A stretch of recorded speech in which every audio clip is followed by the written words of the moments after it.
So right here on my left is Don Thompson. He spent 22 years at McDonald's, and he was the CEO of McDonald's. Came in early on, moved all his way up the chain. He totally married above himself. Him and his wife, Liz, no doubt, double E's from Purdue. And I met him a few years ago because we were on the board of trustees at Purdue together. Everybody give it up for Don Thompson.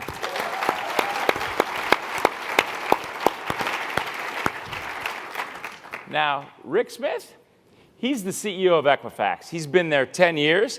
He's taken their market cap from $2 billion to $12 billion, actually $14 billion. Who's counting? But who's counting? Come on. I saw the stocks at an all-time high right now. We really appreciate it. Smell the roses along the way.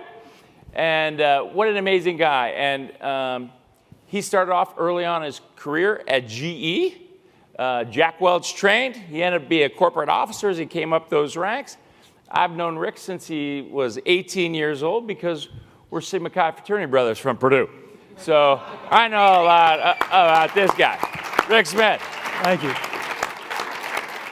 Now, James Beer has an equally impressive background.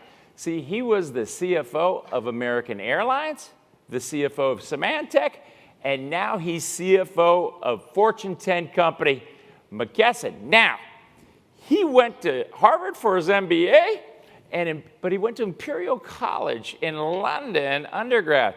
Obviously, you got rejected from Purdue. You weren't able to get in there. Yeah. You knew that. Well, don't worry because Thompson's still on the board of trustees. We'll get you an honorary doctorate. We'll get you back there, man. That's a great relief. How great is that? All right, so, it's the end of the day. Let's have some fun. So let's do our tradition. Let's start off with your favorite docu-story. Schmitty, why don't we start with you, my friend? Schmitty. Krach, thanks for having me. It's great to be here and tell the story about Equifax and DocuSign. As you might guess with that personality, the phone call came in a couple of years ago and said, Schmitty, have I got a deal for you? How can you say no to Keith Krach? So the great story was early on, I think I almost killed Keith when we first looked at using his product. We were going through analysis after analysis, ROI after ROI. Finally, we said, we're going to take the jump. We're going to use this product, tops down, mandatory rollout, 26 countries around the world. It'll pay for itself. So now you fast forward. Last week, down in South America, I'm in our Peruvian office. Here's a DocuSign story. I asked one question of the team. Give me your great success story around innovation. Crocker, it wasn't products. It wasn't revenue. It was digitizing the Peruvian office from wing to wing using DocuSign. I love it. How cool was that? Peru, how about that? Woo! Global. Muchas gracias, señor. De nada. James, how about you? What's your favorite? Well, we're obviously not coordinating our scripts here because there's some similarities between yours and mine in that I was talking recently to our procurement people over at McKesson. They are one of the groups who have implemented DocuSign. And being the CFO, I naturally ask them, well, how are we actually tracking the return, the financial return on what you're doing here? And they paused, rather an embarrassing silence, and basically said, well, we're actually not tracking that because we've concluded that it's so much of a no-brainer that the DocuSign capability is streamlining our process, is allowing us to drive costs out of our system as a result. We're just getting on and doing it. And I think they were waiting for me to start grumbling, as I'm sometimes wont to do.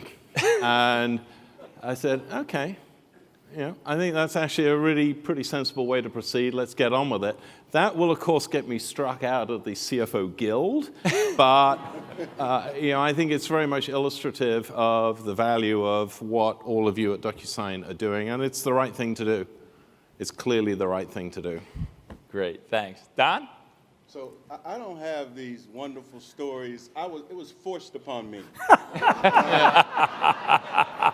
So Keith and I sat on the board at Purdue together, and since Keith was the chair of the board, we used DocuSign to recap all the meetings. And so the minutes for the committees would come out, and the board would come out on DocuSign. And so I was indoctrinated through force, but I began to like it. It was a little sadistic, I must admit. But once you all know what I mean. I got DocuBit. And so when I went back to McDonald's, one of the things we began to do was Keith and I talked because we had so many real estate transactions around the world. And so for us, the first thing was, can we get some help and support in really turning these real estate documents much quicker? Because the central office in the United States, all of the real estate documents come through it from all around the world. And so for us, this was a real time taker. So Keith and the team came in, and I will tell you, I did something today.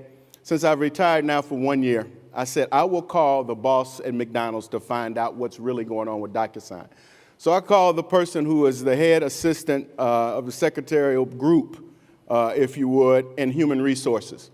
And I said, so we still using DocuSign, blah, blah, blah. And she says, oh, Don, there's so many people. I'm seeing so many documents coming through. I just can't even believe it.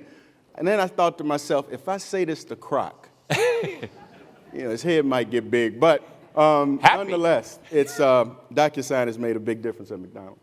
That's great, man. Thanks, Don. So first question, James, today it just got announced you guys won a $140 million order from the Department of Defense. So congratulations on that. And it's for patient engagement. So tell us, for that, I mean, where do where does digitization, DocuSign, all that fit into what you're going to do for the DoD? Well, a big part of winning that award was all around making life as easy as possible for the servicemen and women, their families, as they look to engage in the medical system. And I think this is just a great illustration of what I think is so important about business generally. I think so many industries, really all industries today, the competition is intensifying, it's speeding up. You've got to be able to continue to evolve the way you organize your business, serve your customers, streamline your process, rip out complexity. If you do that, you're going to drive costs out of your system, and you're going to end up with a more satisfied set of customers. So it's very much a part of that overall thread that underpins, frankly, everything we do at McKesson. That's great. And so Schmitty, 6x increase in shareholder value. First of all, tell us how you did that. And second of all, you got to keep it going, obviously. And what role does DocuSign play on keeping that going? Thanks. The heart of the growth story here has been through innovation and customer service. We launched and have launched for about 10 years now, 60 to 75 new products every year for our customers around the world. The second thing is we're really focused, like most companies are, on customer service. So DocuSign will be integral in our story going forward, hopefully going from $14 billion to our aspiration of $40 billion. Anytime I can improve the customer experience, that drives revenue for us. And a great example, we recently revamped the entire onboarding process for a vertical that's very important to us around the world. That's the automotive vertical. And a part of that revamping of that process was DocuSign, bringing the onboarding process from months to days. And digitization of that process was a vital step in improving customer service to drive growth in the automotive sector. The second thing is innovation. Innovation takes capital. We're a technology company, so we need capital to invest. Anytime I can automate processes like the One Improve we just talked about, to take inefficiencies and cost out, take that capital, it's like found money, and reinvest back in growth as opposed to inefficient processes. That's a win for my customers and my shareholders. Got it. So it's a lever you just keep levering it. Keep doing it. Mm-hmm. So, Don, speaking of kind of onboard, McDonald's has so many people working for. How many people they have? How many people get onboarded a year at McDonald's, and what's that process look like in role DocuSign? Well, it's about, so McDonald's, on an average day, McDonald's serves about 70-odd million customers a day. There's about 2 million people that are part of that McDonald's family globally. They work for franchisees and the company, so it's combined. In the U.S. alone, there's 700, 800,000 people per year that, because it's more of a transient workforce, a part-time workforce for the most part. Well, say that again. How many you onboard a year? It's somewhere right around 800,000 people. Wow. How about that? Most people come in and then, they're with McDonald's because they're part-time, most of them. So they're with McDonald's for a year and then they'll go out. The folks that end up staying with McDonald's clearly that's a smaller percentage of that overall. But what DocuSign does is, I talked about the real estate side, but when you're onboarding that many people and you've got everything from offer letters to basic orientation signups, benefits signups, non-disclosures, confidentiality agreements, all of those things before, you end up with a stack of paper for each person that's like this. So DocuSign has really helped in terms of streamlining the process, but I would say even more so, you get all the documents in one place. Yep. And you can access all the documents rather quickly. So it's been a really, really great assist to McDonald's in terms of the entire HR protocol and process from hiring all the way through to benefits compensation. Wow, that's amazing. Let me ask this next question to James. So from the CFO perspective at McKesson, obviously you're focused on the bottom line, you're focused on the ROI. What else do you look at in terms of your digital transformation? What's important to you as the CFO of McKesson? Well, three things I will point to. The first of which would be the security of the digitization. Obviously, that is becoming more and more of an issue for every company around the world. At McKesson, we have more than our fair share of very sensitive information, health records, social security numbers, you name it. And so that has to be absolutely paramount in terms of the reliability of the security of the systems, the technologies that you're utilizing. Second, somewhat related, the availability of the technology. The platform has to be up all of the time. We are handling around a third of the pharmaceuticals consumed across North America and Western Europe. People will get upset if our service slows down, if we're not able to get those drugs to the pharmacies or the hospitals at exactly the right time that we need to be able to do that. So that's enormously important. I mentioned just briefly in my first answer this notion of process and improving process. But I think really importantly, this all ends up in better employee engagement. So I think that is really essential to driving a corporation forward as we look to deploy more technologies and so forth. And what I'm getting at there, and I think DocuSign's a great example of this, is if you can provide people with the tools and the capabilities to allow them to get their work done more swiftly, frankly more enjoyably, because tracking down all of that paperwork and trying to find the lost component of that paper stream. Do you have a lot of paper at McKesson? It's not a lot of fun. Yeah, we have a little bit. And I really think that as we continue to push people to be more productive, that's very much an outgrowth of the competitive realities of the environment in which we do business. We've got to be able to provide the tools and techniques that allow people to feel good about their job. Right. And I think DocuSign absolutely streamlines, simplifies, speeds up a lot of what goes on around an office day to day. And that will, frankly, lead to more satisfied employees who will stick with you, be more creative, focus better on their customers. Good things happen. How about that? from a CFO perspective. Well said.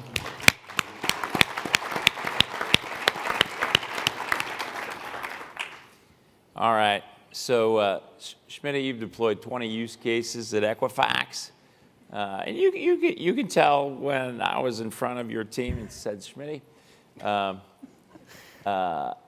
okay. And now, how did you initially get to that decision? And then how did you make the decision to standardize on DocuSign globally? Tell us a little bit about that. I alluded to that a little bit early on. It was a little bit, James and I both talked about it. It was just too much analysis at first. And then finally made the decision that Keith as a leader has touched a lot of great things, and most things he's touched have turned out well, and I trusted him.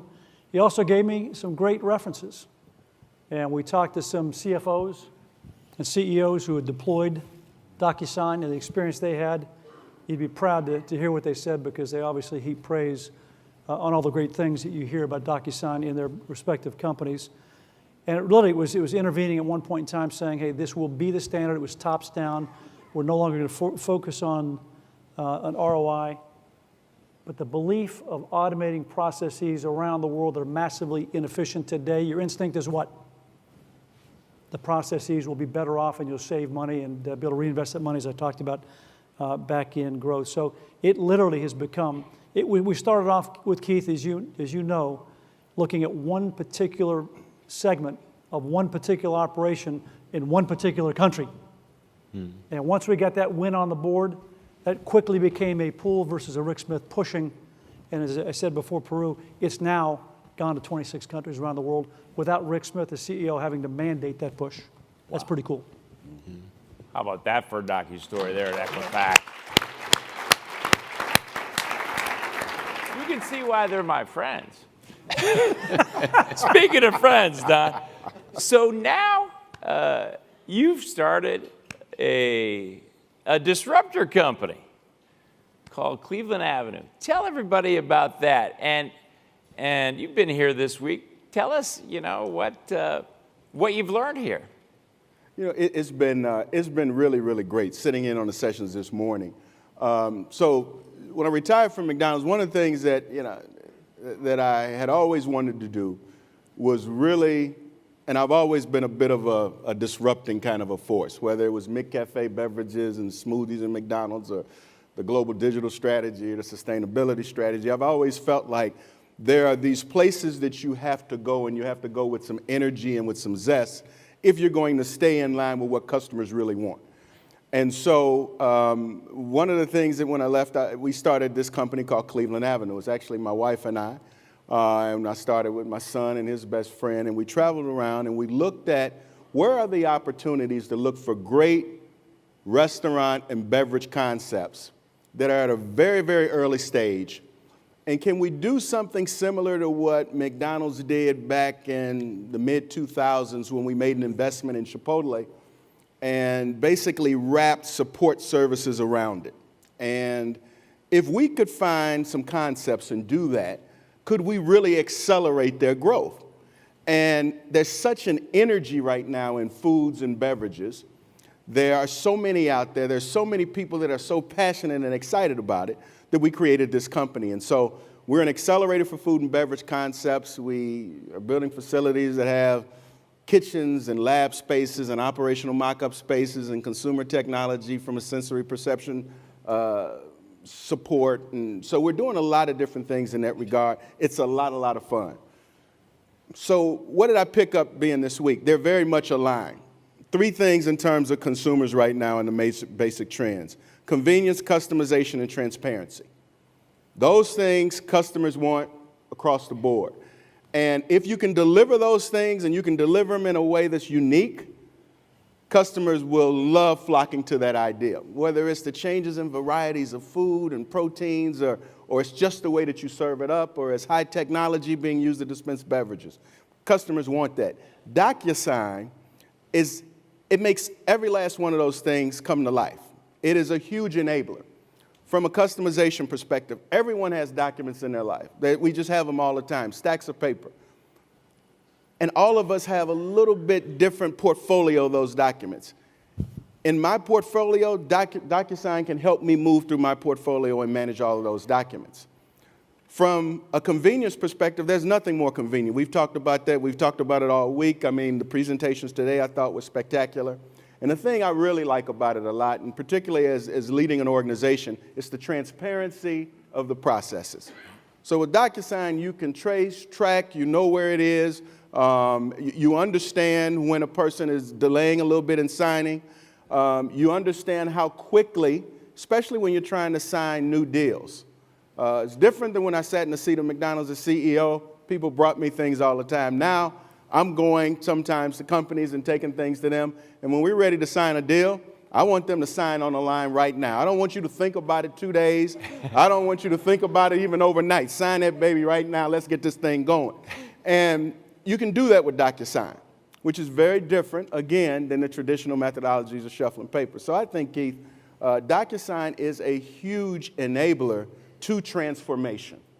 And that, to me, you're right. We are in the midst of transformation. Yes, I am being a bit disruptive, but it won't be the last time. By the way, how about the guy who was the CEO of one of the largest employers in the entire world, their brand, and now Don Thompson has turned into one of us, a disruptor. Let's hear it for Don.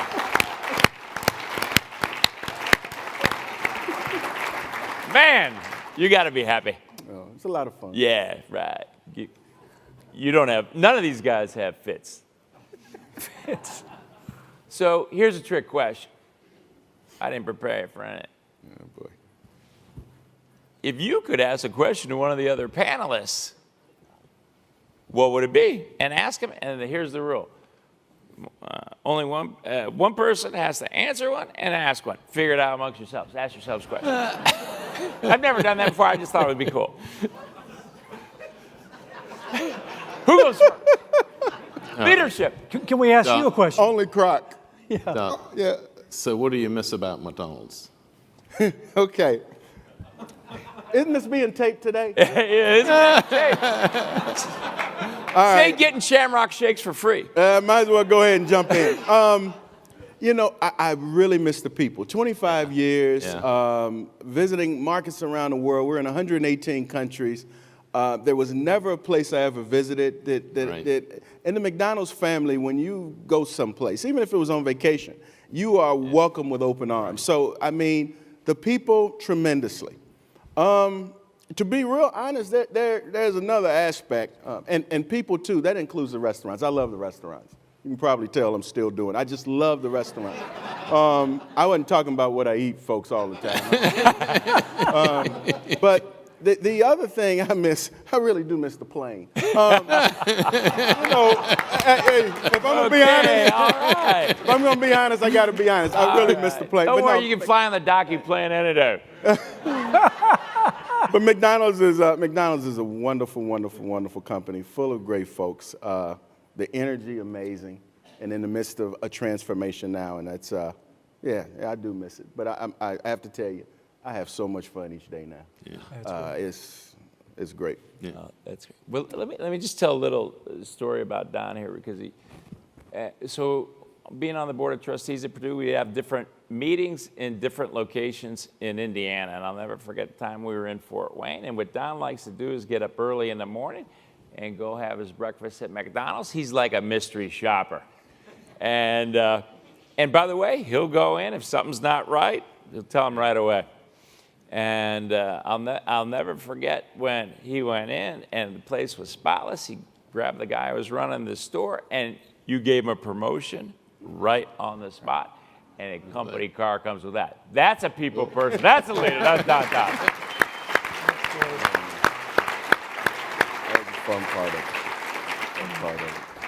So I guess I'm supposed to ask a question now. Yeah. So, and this can be any question we want, right? Any question you want. All right. No holds barred. And we You, get by the way, extra credit you're in a if we cone of silence. throw a Everything's DocuSign. confidential. So, no, Rick, I'm not going to ask you about the makeup backstage. I will not. James, I do have a question, James. So you're a flyer. Yeah. And it's always something that I've wanted to do, but just never, I mean, I don't even know, where to begin. So how long have you been a pilot? What did it take what are you flying these days? And can you pick me up every now and then? Well, I'll happily introduce you to this notion to get you hooked. But we have 20-year-old twins now, and I started flying when I realized that after about a year of being in the house, that, oh my God, I need to get out and do something. And my wife came to the same conclusion. She was perfectly happy to see me head out and get a hobby. So I've been flying for about that length of time. And it takes, depending upon how much time you got to devote to it. I was just messing around at weekends. Took about a year or so to get myself signed off. And it's just, for me, a great release. Because when you're flying, you can't be thinking about the office. That would be a really bad idea.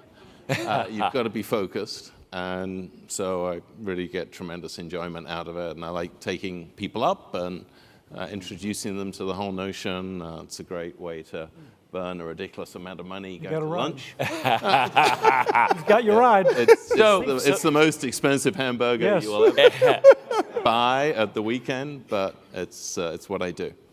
So you got your very own pilot. There you now, go. Don. How about that? And Only at DocuSign. Only at DocuSign. Just DocuSign and go fly.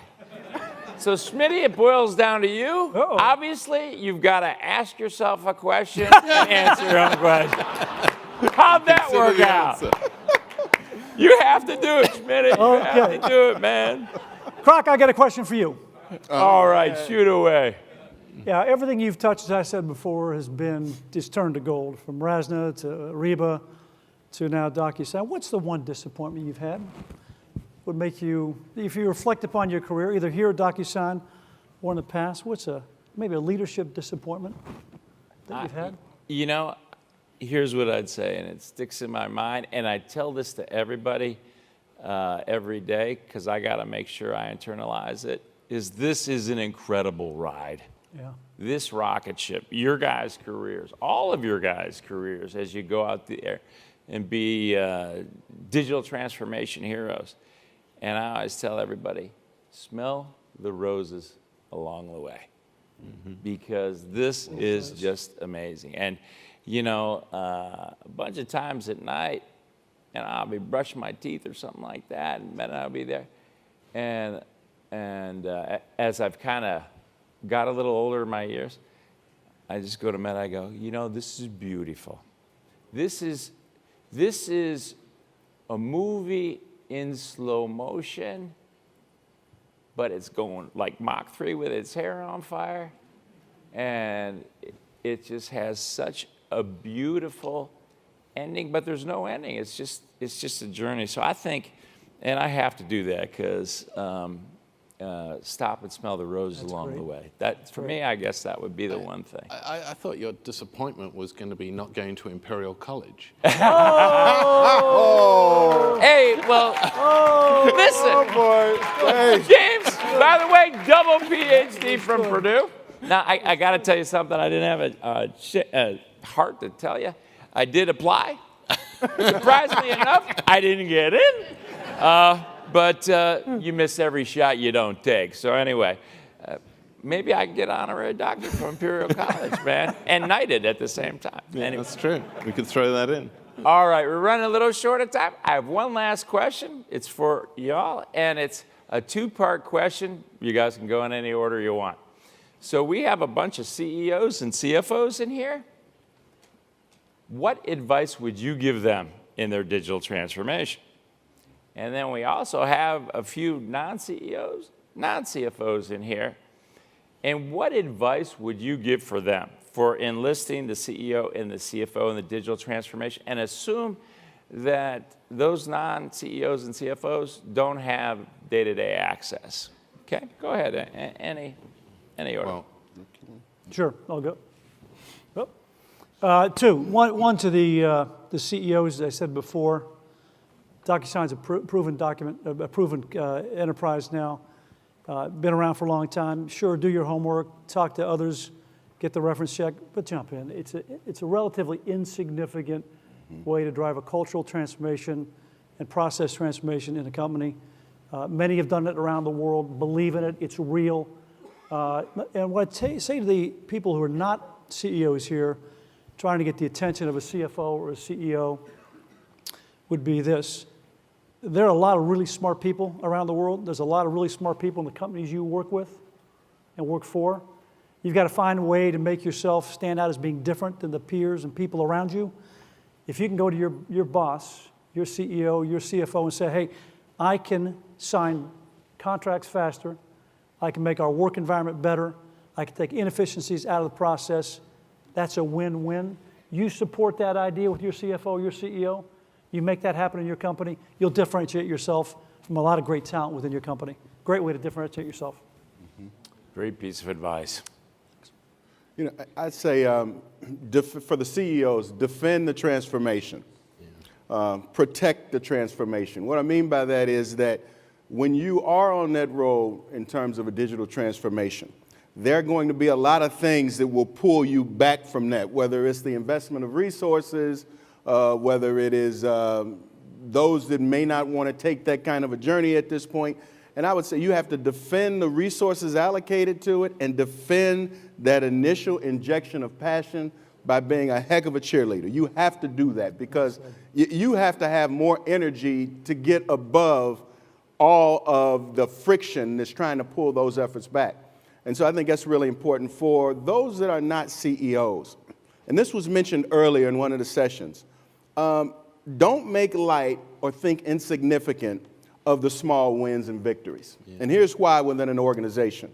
Those small wins and victories are the things that will fuel some of the individuals particularly who may not have wanted to take the journey. When they see results happening, it's to Rick's point, and differentiating yourself, when they see small results happen, it's kind of like, that was pretty cool. That did help a little bit. And it takes those proof points along the way. Just because a person doesn't immediately gravitate to the change doesn't mean that they will not ever gravitate toward the change. So those small victories, I think the more of those you can get and publicize, man, within the organization, you become part of that fuel and that fire that moves it forward. Keith, let me add on to that point if I can. Yep. And break the rules. That's a great point, Don, because I don't think you're going to find as a CEO or a CFO one big home run. It's not going to be one application or one deployment into one part of your business or one part of your company that you're going to look at and say, wow, that's transformed our organization. It's going to be a series of singles. But you accumulate a lot of singles over a long period of time across the entire business. Now you've transformed the company. So that patience is really, really important. Yeah, that's great. I mean, this is the problem with going third when you're next to these illustrious CEOs. College. But one thing I would say is, as you go through this journey, in big complex organizations, obviously in any size organization, change is really hard, and so you need this energy, you need the quick wins. Listen to the people on the front line, because they are actually the ones who know best how things work and how things are broken today. And so that would be my minor add-on to the comments that I completely agree with from Don and Rick here. Listen to the people on the front line, and they'll help you accelerate the implementation and the effectiveness of what you implement. Absolutely. Great. Totally agree. Well, I could tell you, this is my docu-dream come true to have you guys join us up here. I can't thank you enough. I mean, you guys are inspiring, passionate. I mean, you embody every value that we just kind of espouse. And thank you. Let's give it up for these great leaders. Docu friends.